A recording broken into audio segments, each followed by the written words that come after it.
As I mentioned yesterday morning, election fever is here in Trinidad and Tobago with local government elections carded for August 14th.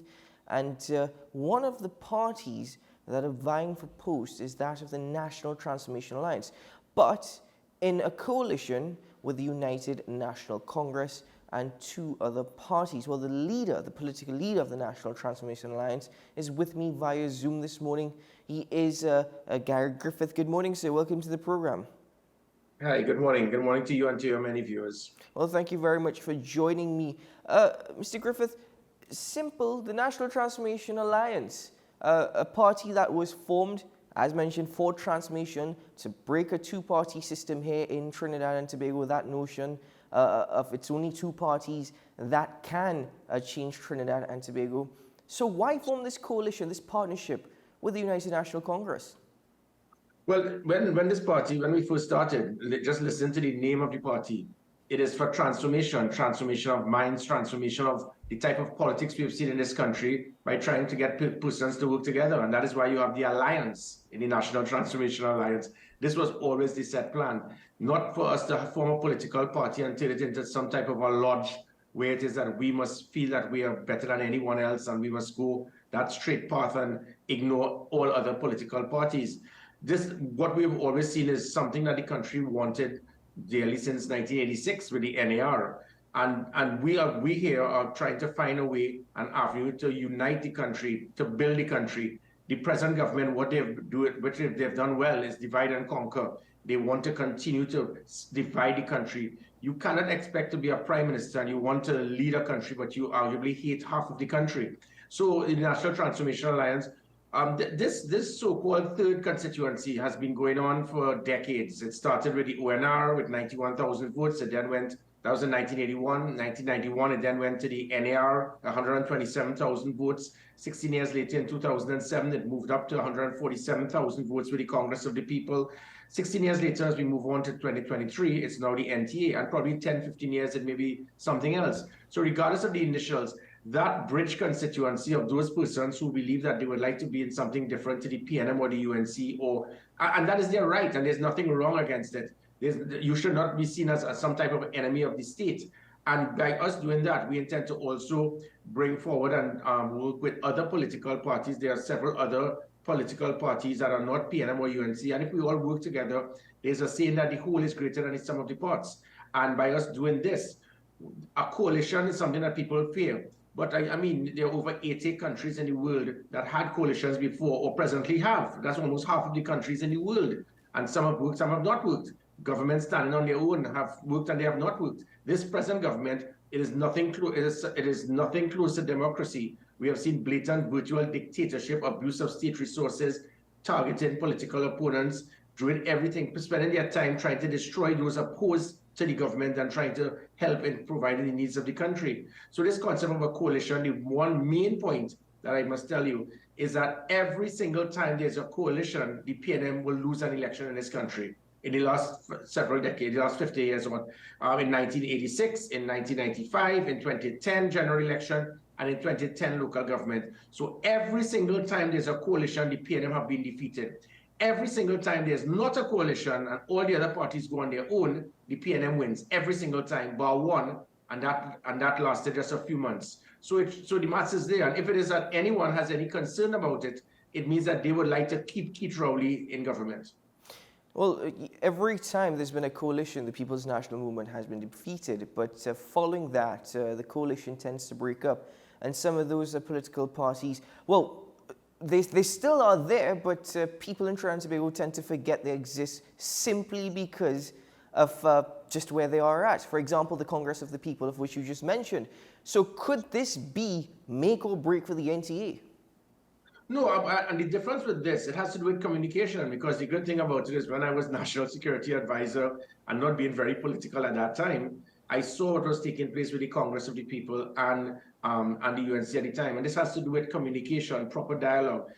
So I give the assurance to the country. People have seen me, they have seen my personality, my character.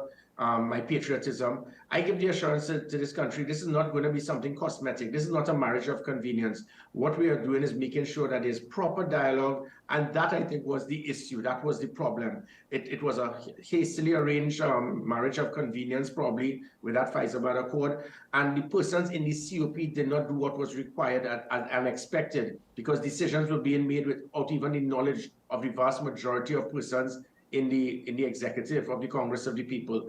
What you're going to get this time is a lot of transparency, immense dialogue, and because of that, there's going to be mutual respect, and mutual respect between both parties, all parties, will ensure that you're going to have a greater possibility of this working.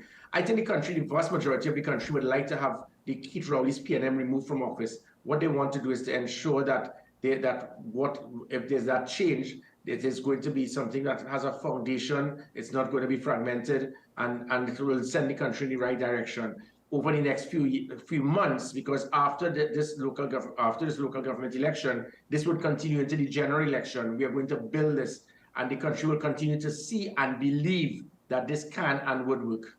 So you believe that because there is communication now, there is dialogue, this is a partnership that can be sustained? Yeah, definitely. And as I said, people, you use this word coalition in this country as because it just doesn't work. But we have seen the worst government in the history of Trinidad and Tobago from 2007 to 2010 under the PNM, which is why they were removed from office. And this one, and this is not a coalition. So whereas you have coalitions that work and didn't work, same thing with governments that stand on their own. So you can't just automatically just use the past to say, well, it didn't work then, so it's not going to work now. It's different. The individuals who are coming forward to work with the UNC, it's going to be different. And that is why I say proper communication, proper dialogue, mutual respect, you're going to see the difference. Mm-hmm. Well, you're quoted on Monday in one daily newspaper saying this is not about the PNM. In fact, the PNM has contributed to the development of Trinidad and Tobago. So is this something more against Prime Minister Dr. Keith Rowley? Well, no, and that's the point. The PNM, when you look at even like Patrick Manning, he left a legacy. The legacy he left was never one that Keith Rowley is going to leave. What you've seen with Keith Rowley is virtual dictatorship, arrogance, hatred, pettiness, bitterness, spending most of your time on a platform, even press conferences. That's supposed to be something about what I'm going to do to serve you after post-cabinet briefing. And it's always based on attacking people. And because of that, the country has been fragmented. It has been divided. And that cannot continue. Let us not even go to the fact that they have not been able to provide the basic needs for the country. This country is right now under siege. We are flowing in blood. And when you have two political leaders in Kamala Persad-Bissessar and Gary Griffith, we come to you and say, listen, we know you are clueless. You do not know what to do. We didn't say it in so many words, but the country is suffering. It's the highest number of murders in the history of Trinidad and Tobago. We are here to help you in that. Kamala Persad-Bissessar, as the Prime Minister then, it was the highest reduction in serious crime in 30 years. And then Gary Griffith, being the Commissioner of Police, in my last year, it was the highest reduction in murders in 17 years. We are willing to help you. And this man could disregard that, says, I don't care, you're not a PNM, we do not want your help. And people are actually applauding that. So let us not be fooled to feel that the PNM is totally down and out. You're still going to get 200,000 persons that will say, I do not care if it is that my wife can be killed, that my daughter could be raped, that my son could be kidnapped. I don't care. Let the blood flow. I have to support Keith Rowley blindly. That is sad. But the fact of the matter is the vast majority want positive change. And by doing this, so it is not about trying to remove Keith Rowley. It's just that the country needs good governance. The country needs to breathe and to be able to build back, to unite. The hatred, the division, the bitterness has all been taking place because of one man, and this cannot continue. So if we all work together, we circle the wagons, we can and would do it.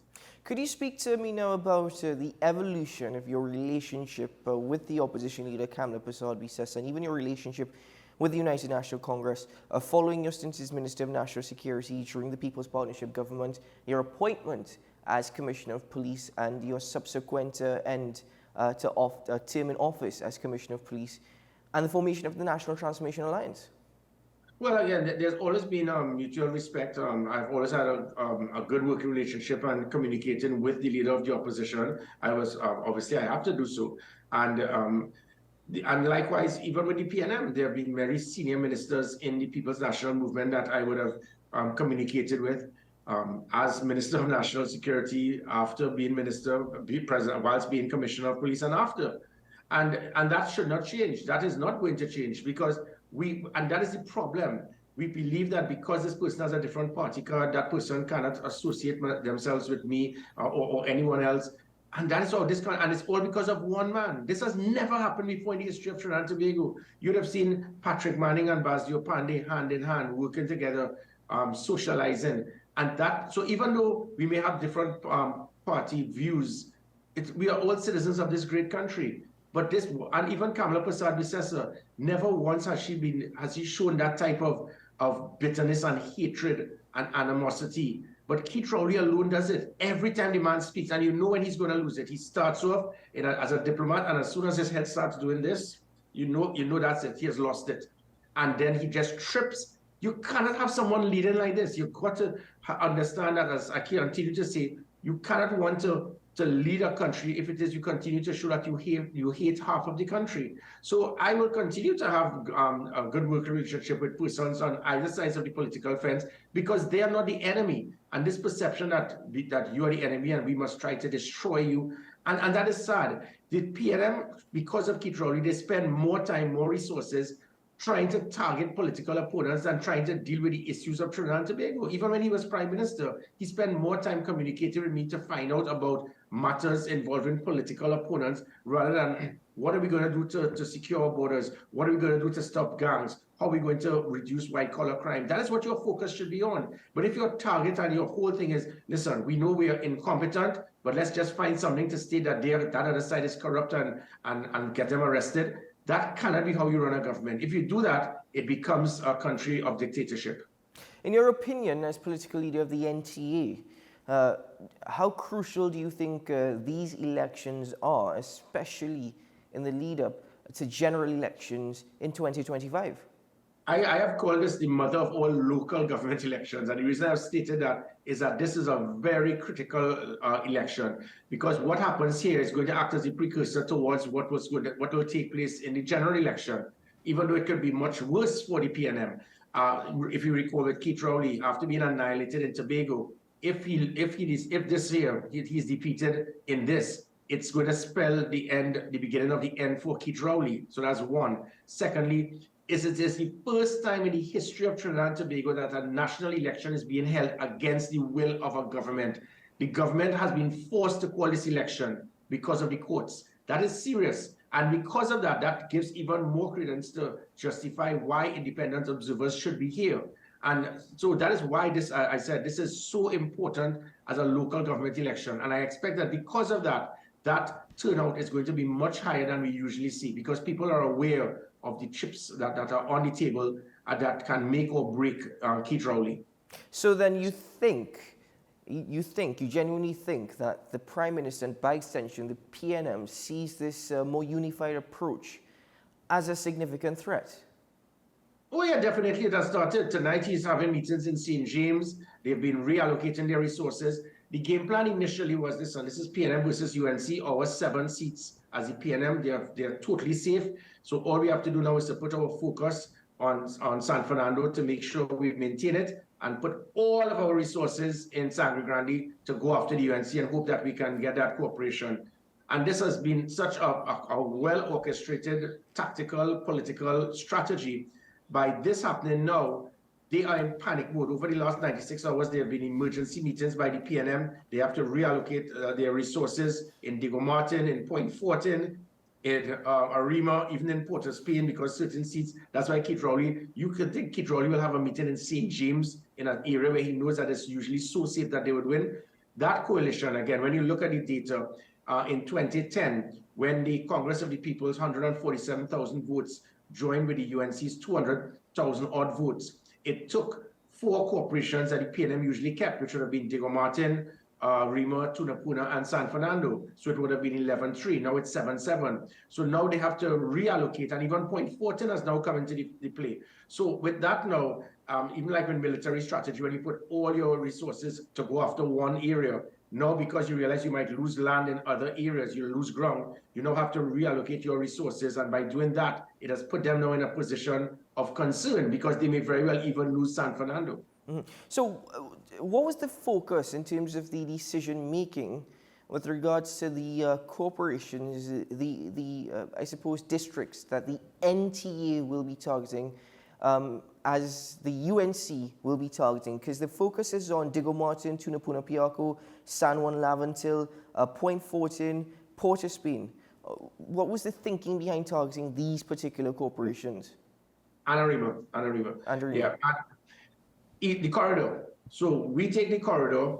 The UNC maintains and holds their areas in central and southern Trinidad and Tobago. So again, it's very tactical. It is very strategic. Persons told me that we should have demanded safe seats. No, this political party is a party that is just a few months old. We are going to make ourselves relevant. We are going to earn the respect of Trinidad and Tobago, not to ask for handouts from any other political party. There's a very good strategic accommodation between us and the UNC. And again, if the UNC has these seats, let them hold on to it. And we will go after that corridor, that area especially, and that is where it is you have the majority of those persons who are not PNM or UNC till they die. So that is the concept of operations here. So this is along the line, central and south, it is Kamla versus Rowley.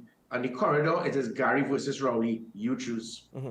Now, how do you respond to the assessment by Professor Hamid Ghani? He's suggesting that the NTA-UNC relationship could actually give the People's National Movement the edge in the way that aldermen are actually chosen. This seat-splitting arrangement will actually diminish the actual votes that the UNC and NTA have towards the allocations of aldermen. Yeah, my personal view is that that whole process with the alderman thing, it really has to be rectified. It is not something that is ideal when you look at the concept of democracy and looking at third parties. But having said that, the focus is seat allocation. The UNC could have easily done what they did in 2010 and given all of these seats to, for like what they did for Point Fortin, Diego Martin, well, not Diego, Point Fortin or Rima, and they could have given all these seats to the NTA. But because of this alderman situation, it is untidy. It does not, in fact, but the alderman situation is not going to be the factor for us to put focus on. Our focus is on winning seats. And also, the UNC had to be very careful where it is a national party. And if it is you just give up certain corporations, obviously there would have been that talk that, oh, look, you're no longer a national party. So the UNC must keep certain places to show that, listen, we are a national party and we have not given up any corporation. So that is why they have representation in all the corporations, because granted, whether you like it or not, that is the major political party. But us now, as I said, the whole is greater than the sum of the parts. So us being in there, if it is that it may affect the selection of an alderman or two, it is a sacrifice and something that we are prepared to give up for the bigger picture. The bigger picture is to ensure that the PNM is going to be defeated in three categories. One, the number of corporations. Two, the number of seats. And three, the number of votes. Mm-hmm. Now, whatever we would like to call it, a partnership, a coalition, an alliance, whatever it may be, the mere fact is you said you believe it can work because there is communication as compared to the partnership of 2010 to 2015. However, with all that being said, though it is the political leader of the National Transformation Alliance and the United National Congress, Kamala Prasad-Busesa, who is the true leader going forward of this particular alliance and relationship? Well, time will tell. I mean, at this time, when it is you, suppose we bring in, so I'm just saying, I don't want people to criticize me. Suppose the PDP, the MSJ, the COP, COPE, the ABC or the XYZ comes in. You never know what is going to happen. At this time, there is a major political party, so you have to give respect and recognition to the leader of that political party. But again, there is that type of unity where there's going to be that degree of mutual respect and understanding between all political parties. And that is where the importance will lie. The focus is on the leadership coming together in that circle, as I said, to circle the wagons, and it's not based on, well, this person is going to to be the one individual that is going to make all the decisions and make all the directions. I have spoken to, and that is definitely what I have been seeing. And that is the difference I'm speaking about by a government that stands on its own. When you have a coalition and you have other political parties, you will get other views. And sometimes those views may be able to be picked up. And then the leader of the bigger party will then say, oh, I didn't look at it from that perspective. But when you have a government with one prime minister saying that when I call the shots, everybody will listen, he will make wrong decisions and everyone else will stay quiet. You know why? Because they want to keep their Senate post, they want to keep their ministerial post, they do not want to lose their job. And that becomes the concern of a government that stands alone, because it can virtually become a dictatorial government. So in this present situation in Trinidad and Tobago, you have one man that selects, handpicks the president, virtually the Chief Justice, the Speaker of the House, the President of the Senate, Commissioner of Police, Chief of Defense Staff, arguably all arms of the public service, because he appoints the president who appoints them. And that is dictatorship. You have something of a coalition. You can't have persons now having a difference of opinion and not being concerned that they are going to be shut down or be targeted. And that is where it is we are going to get a good system of governance to ensure what this country wanted was in 1986. That never before we saw that degree of hope, that degree of belief. And now this is the ideal time, because the country is actually saying, whether you're PNM, UNC, ABC, or XYZ, enough is enough. Mm-hmm. And finally, Mr. Griffith, smaller parties who may not necessarily be as prominent as the NTA, even the PDP, are they welcomed to join in this alliance? And if so, are there any prerequisites in terms of this is what we're looking for in terms of political leadership, in terms of politicians going forward? No, definitely. And again, I would ask all of these other parties, I intend to meet with all of them later this week, to let them understand, come aboard, work with us. Look at the last word in the NTA. It is alliance. It is an alliance of minds. You do not have to be a party fanatic. We have the individuals we have in the NTA, persons who are not diehard NTA. We have two previous PNM councillors. We have one who was a previous national hockey team goalkeeper for 20 years. As persons who have applied as aldermen and possible mayors. We have a previous Attorney General and United Kingdom ambassador. We have a previous captain of the national senior men's hockey team, football team, sorry. We have another who was the #1 goalkeeper for the national senior football team for 10 years. We have another who was the last Trinidadian to score a hat-trick for Trinidad and Tobago in the best CONCACAF World Cup game in the history of CONCACAF World Cup. And we have a 3-time extempo champion. So when Ketan already spoke about how great his team is, you can't touch what we have. But the other political parties, it's not for you to work under us or for us, it's to work with us, side by side. And that is the intention I have, to try to embrace and unify all of these parties to ensure that we can have good governance and to ensure that we can have a great country. Best of luck with your campaign and with elections on August 14th. Thank you very much for joining me this morning, and following the elections, we can have a follow-up discussion. But until then, keep well. Take care. Bye-bye. Thank you very much.